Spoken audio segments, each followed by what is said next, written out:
Hi అండి, బాగున్నారా?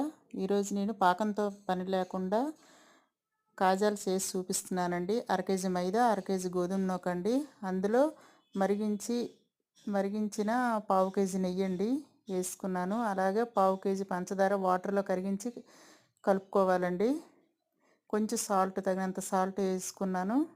చూసారా, శుభ్రంగా చపాతీ ముద్దలా కలుపుకున్నాము. అది ఒక 2 అవర్ ఒక సైడ్ ఉంచేయాలండి, రెస్ట్ ఉంచేయాలి. తర్వాత మనం కాజాల్లా చేసుకోవాలండి. పల్చగా చేసుకోవాలండి, అప్పుడు క్రిస్పీగా ఉంటుంది. అలా చేసుకొని మనం అన్నీ చేసుకున్నాక చూడండి, మడత అలా పెట్టుకోవాలి, గట్టిగా పెట్టుకోవాలండి ఓడకుండా. మీరు అంతకీ దీనిగా ఉంటే కొంచెం తడి చేసి, వాటర్ కొంచెం తడి చేసి అంచుల్లో మనం మడుచుకోవచ్చు. అలా చేసిన కాజాలు గోల్డ్ కలర్గా మనం ఫ్రై చేసుకోవాలండి. చూసారా ఎంత బాగున్నాయో? చాలా ఈజీగా చేసుకునే ప్రాసెస్ అండి. లైట్ స్వీట్ తిన్నోళ్ళు తినొచ్చండి.